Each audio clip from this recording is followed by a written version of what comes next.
Sveiki! Sveikinu visus iš Briuselio. Politinis procesas sugrįžo čia, į Europos parlamentą. Keletas dalykų apie pirmosios savaitės įvykius.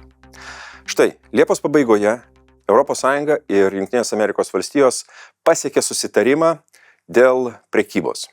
Žinote, prieš tai prezidentas Trumpas pagrasino 30% padidinti tarifus visoms Europos prekiams ir paslaugoms.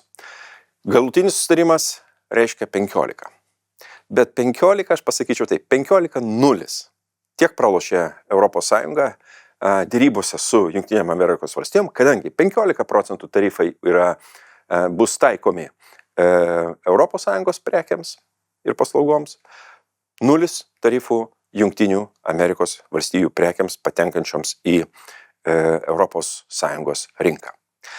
Žinoma, toks susitarimas sukėlė didžiulį nepasitenkinimą. Šiuo metu, pavyzdžiui, kai kurie mano kolegos, netgi iš mano politinės grupės, aš jau nekalbu apie socialistus demokratus, renka parašus, ruošiasi dideliai diskusijai, aš pasakyčiau, netgi puolimui prieš Europos komisiją ir konkrečiai prieš ponę von der Leyen, dėl to, kad jinai spaudė Trumpo ranką Vašingtone, jinai padėjo tą pagrindinį parašą, jinai sutiko.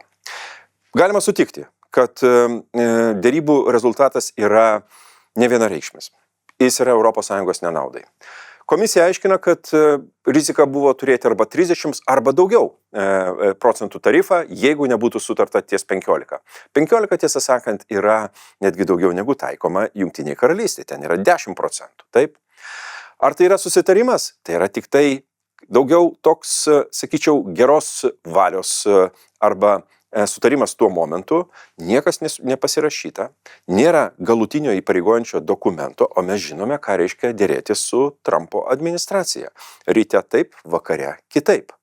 Dargi, lieka ir šiai dienai 27,5% tarifas europietiškiams automobiliams, ar ne, 50% europietiškam plienui ir aliuminiui, kitaip tariant, yra įvairių dar papildomų sąlygėlių, kurios nebūtinai palankios ES.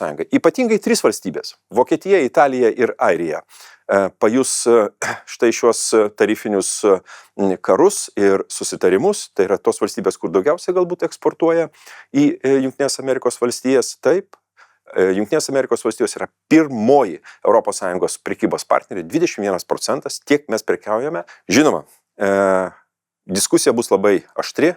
Kitą savaitę mes tai išgirsime ir ypatingai per von der Leyen metinį pranešimą apie padėtį ES. Turiu pasakyti, kad niekas nepasibaigė.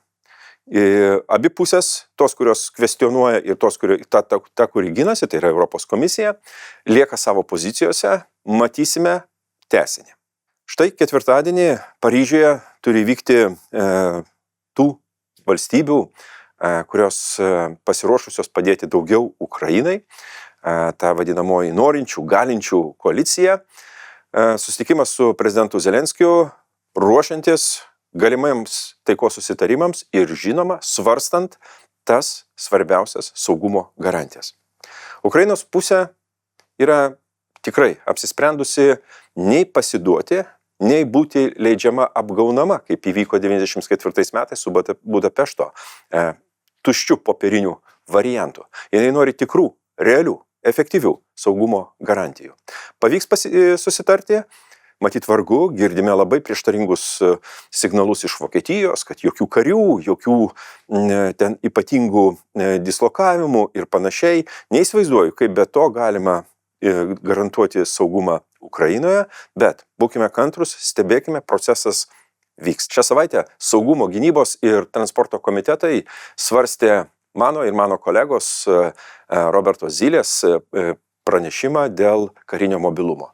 Esame pranešėjai, tai yra labai svarbus beje reikalas, svarbus klausimas Lietuvai, kadangi karinis mobilumas garantuoja, kad tos pajėgos, kurios turi ir turės, sakykime, tam tikrų laikų ateiti į pagalbą, jos atvyks į tą vietą, kur reikalinga, laikų nepavėlavę ir panašiai. Daug tai yra reikalų. Tai yra ir finansavimas, ir koordinavimas, užsakymai, bendri pirkimai ir panašiai. Europa yra gerokai atsilikusi. gerokai atsilikusi šitoj srityje. Štai šiame daugiametėme biudžete kariniam mobilumui buvo skirta 1,5 milijardo eurų. Naujajam siūloma virš 17 milijardų eurų. Matote, kokios proporcijos, kaip auga dėmesys, bet mes negalime žvelgti į kas bus po 5 metų, mums reikia žinoti, kas bus rytoj, kas daroma šiandien, kad štai po kelių metų mes turėtumėm kitą situaciją. Aš jūs informuosiu apie šito pranešimo rengimą, tai yra tikrai svarbus dalykas ir tai yra viena iš saugumo, sakyčiau, stiprinimo tokių krypčių visame regione, ypač rytų Europoje. Todėl išgirsite ir daugiau, bus ir renginių čia, Briuselyje ir Lietuvoje, todėl pasiruoškite, bus daug informacijų šito klausimu. Kągi, pirma savaitė atrodo tokia trumpa, reikalų tiek daug, bet dar daugiau naujienų bus ateityje. Iki.